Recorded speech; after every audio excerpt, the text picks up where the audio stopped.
ප්‍රදේශයක් කියන දේ පුතේ. එතකොට ඔයාලා ඉන්නේ දෙකක් අතර පුතේ. ඔයාලගේ ශක්තිය, දේවතා ශක්තිය දෙකම තියෙනවා. ඒතර සම්පූර්ණයෙන්ම සිහි විකල් වෙලා ආවේශයක් එනවා නෙමෙයි මේ. මං කියලා දීලා තියෙනවනේ.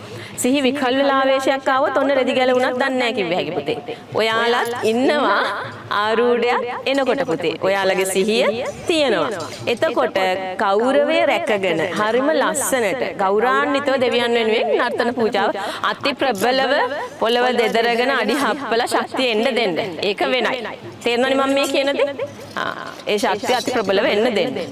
නමුත් ඒක ගානට දැනගෙන රැකගෙන ගෞරවය රැකගෙන ඔයාලගේ සිහිය තියෙනවා ශක්තියෙන් සම්බන්ධ වුණාට වෙන්නේ ඔයාලා හරහා ශක්තියක් තව විහිදෙන එකයි. එතන මේ විහිදෙන ශක්තිය අති ප්‍රබලයි කියලා පෙන්නනවා මිසක් ප්‍රේතව වැහිලා කියලා පෙන්නන්නේ ප්‍රේතව වැහිලා වගේ දඟලන්නේ නැහැ. ප්‍රේතව නෙමෙයි වරන් වලට එන්නේ. ප්‍රේත වරන් ඇති. මේ තියෙන මොන වරන්ද? දේව වරන්. එහෙනම් ඒක ඔයාලා හරි විදිහට දැනෙන්න, පේන්න තමන්ගේ ශක්තිය බලය පිහිටව ගන්න පුතේ. මොකද අපේ දේව මන්දිරය තුලින් හැදෙන්නේ දේව වරම්. දේව ශක්තිය නැති ප්‍රබල ලෙස ගෞරවාන්විතව සමාජයේ ඉහළට යන්න පුළුවන් තව අයට පිහිට වෙන වෛද්‍යවරයෙකුටවත් කරන්න බැරි ලෙඩ රෝග සුවපත් කරන නොපෙනෙන බල ශක්තියින් එක්ක සම්පූර්ණයෙන්ම යුද්ධයක රැඳිලා ගොඩක් අයගේ ජීවිත බේරන ශක්තිය. ඔයාලට හිතා ගන්න බෑ පුතල මනෝ වෛද්‍යවරු වගේ ඊටත් එහා අති ප්‍රබල ශක්තියින් දරාගෙන ඉන්නේ. ඉතින් ඒ ගෞරවය රැක ගන්න ඕනේ පුතේ. වසර ගණන් දුක් විඳින්න පීඩා විඳින්න හේතුවක් දන්නේ නැහැ සමහර දරුවෝ මොකද මෙහෙම වෙන්නේ කියලා. ඔහේ ඉන්නවා. ඒ ජීවිත ඔයාලා සුවපත් කරලා නැද්ද? කරලා තියනවා නේද පුතේ?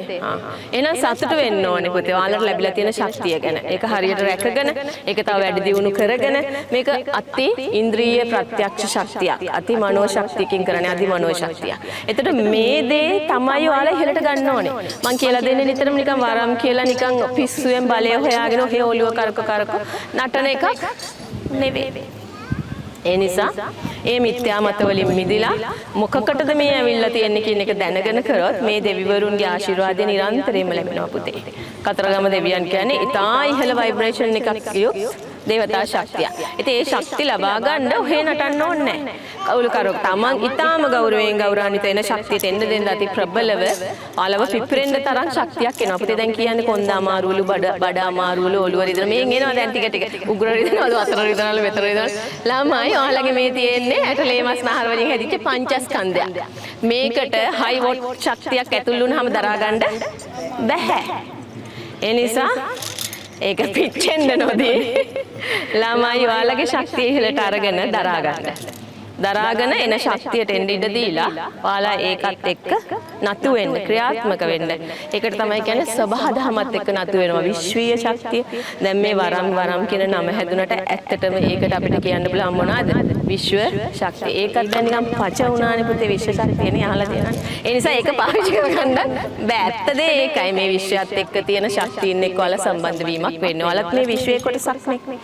එතකොට ඒ කොටස් තමයි ඔයාලා එක්ක සම්බන්ධ වෙන්නේ. එතකොට ඒ දේ ඔයාලා අවබෝධයෙන් කරාම ඔයාලා අවබෝධයෙන් වචනයක් එළියට කෙනෙකුට කිව්වහම මේ දේ රැකෙනවා පුතේ. ගෞරවය රැකෙනවා. ඔය දේවවරමක් කියන්නේ මොකක්ද කියන්නේ?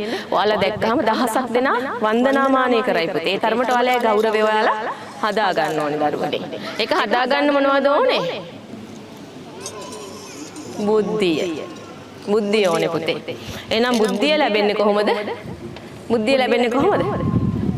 මොනවා තුළින්ද? ඉගෙන ගත්තොත්. කල්යාණ මිත්‍ර සේවනය තුළින් පුතේ. ඒ නිසා ඒ ටික ඔයාලා තුළ ඇති කරගන්න දැන් මේ අපි කරගෙන යන්න හදන වැඩ කොටසට. දැන් ඊටාම ශක්තිමත් සූදානම් වෙන්න. අතන ශිව දෙවියන්ගේ දේව මන්දිරයේ ඉඳන් අපි හෝමම දිගට නර්තන පූජාවත් එක්ක කඳ සුරිඳුගේ දේව මාලිගාව වටා ප්‍රදක්ෂිණය කරලා ගෞරව ආදරය දක්වන්නයි මේ හදනවා. ඔයාලගේ අති ප්‍රබල ශක්තියින් විහිදෙන මොහොතක්. ඔයාලා වාසනාවන්තයි පුතේ. දැන් කතරගම දෙවියන්ගේ පිහිට තියනවා කියන එකටම සාක්ෂි. ඉතින් එතකොට එහෙනම් හිතන්න අපිට කතරගම දෙවියන්ගේ ආශිර්වාදය දැනටමත් ලැබිලා ඉවරයි පුතේ. ඔයාලව පිළි අරගෙන ඉවරයි. ඉතින් ඒ නිසා දැන් තියෙන ඔයාලා උපරිමයෙන් ගෞරව ආදරය දක්වලා නර්තන පූජාවන් සිද්ධ කරලා ඒ ආදරය දක්වන්න අර කියපු ගෞරවය රැකගෙන පුතේ.